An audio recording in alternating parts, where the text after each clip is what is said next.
So Black Widow gets her own series, and just by the basic information that I got about everything surrounding this, I have extremely high hopes that this will be a solid comic book series. Now, Marvel is obviously trying to get some traction with the name, considering eventually they will be putting out a Black Widow movie.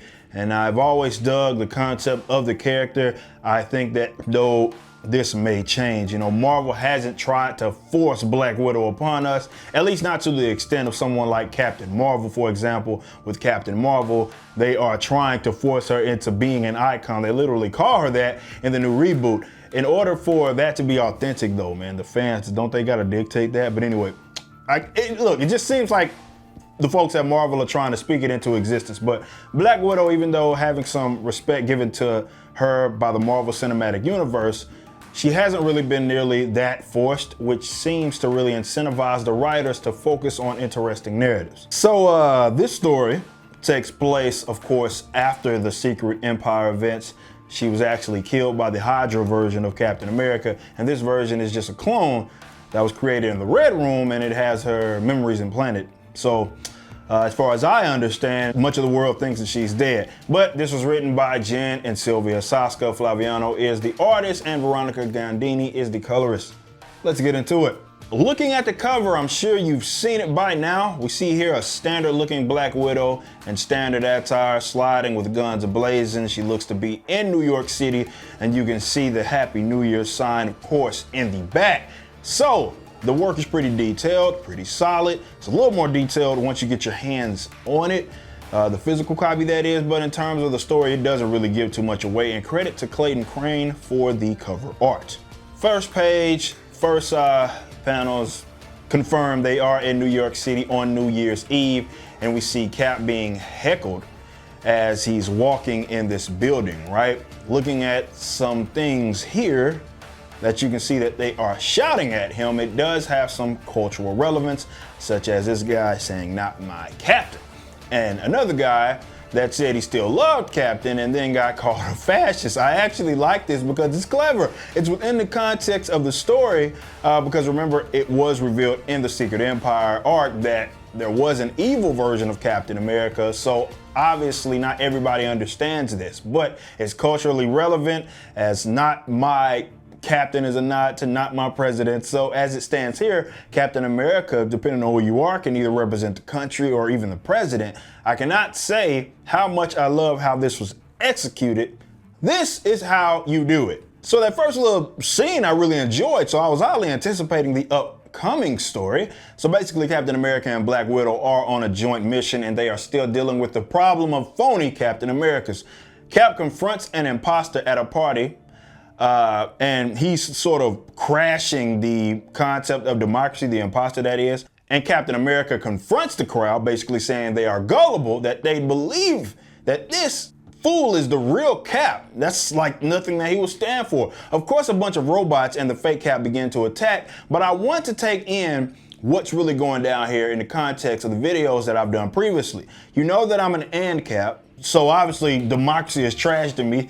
It's the God that failed. It's the individual fallen slave to the group. Now, while Cap, of course, who is the hero, he considers someone saying that who is attempting to be him, that's a bad thing, right? Which it actually may be, because we don't know what he wants to replace democracy with. But you even get a crowd member right here, and he's saying that he thought the guy was making a lot of sense. Normally something like this in comics would be just a thing, but to me it's particularly refreshing because it's not as one-sided and predictable. So it's politically and culturally, relevant, but it doesn't just feel like your typical blue check mark leftism. This is an important deal to document. But meanwhile, Black Widow frees some hostages downstairs, and then we see Captain America link back up with her, but of course it's the fake Captain America, and she starts to fight him along with this big ass robot. By the way, there's supposedly a ploy by the fake Cap to set off what are known as mad bombs. We also sort of get this sexual innuendo here made by Black Widow, but we see Black Widow defeat the fake Cap. But I think it's important to note the dynamic between her and the real Cap, right? He interrupted her right here And it was just in time because she was about to kill the fake Cap, right? And she thought it was justified. And we get some dialogue between them regarding this idea that she really does feel justified in doing that and really just taking people out. She's like, sometimes you just gotta take people out, right? Moving on, she decides to take a trip to a high crime city of Madripoor to let loose so that she doesn't end up killing someone who doesn't deserve it. But she almost immediately gets into some conflict here with some dudes on the streets.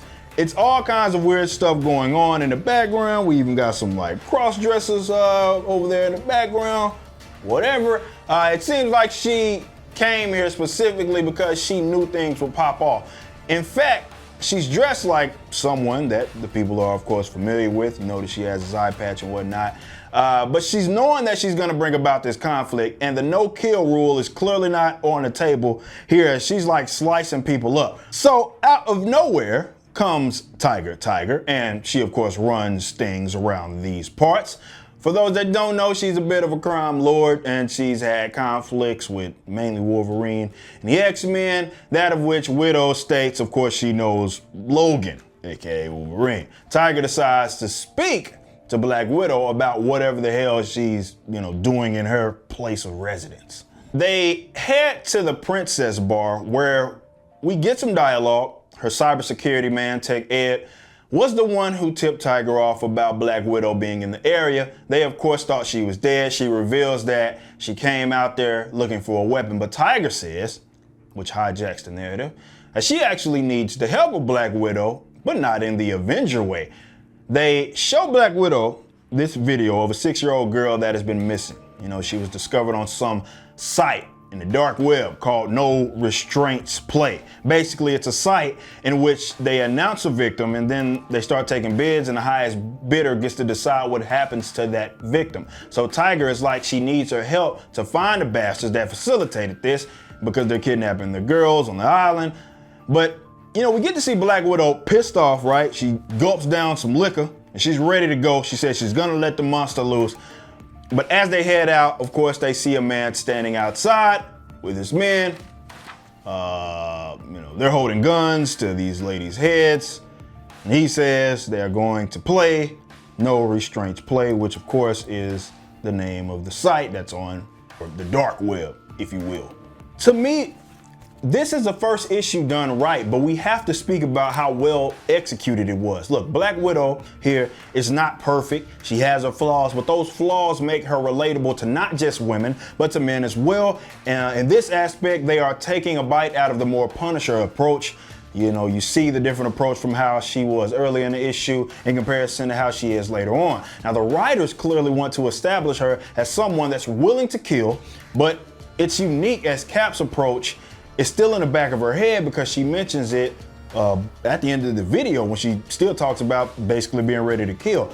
Because of her experiences in the Secret Empire arc, she's built up this rage, right? This tension. And that's the reason she got away in the first place. Now she's teaming up with a crime boss, and partially it's because it really gives her an excuse, to act on her rage. Anybody, man or woman, can find some sort of relation in that. Now, even though the operation seems to be run by men, it doesn't feel like it's a woman v men approach, or all men are bad approach, or women are better than men approach. It just feels like this is a badass chick, and she's about to wreck shop on a criminal human trafficking organization led by men. But it doesn't feel like they are doing that because it is ran by men, and the conflict that they have is because she's a woman. And it makes you feel like, you want to root for her considering the despicable act that is absolutely a real world problem. So it's culturally relevant and approaches some real world problems, but it feels authentic. This is just flat out good writing. Black Widow, she maintains her femininity.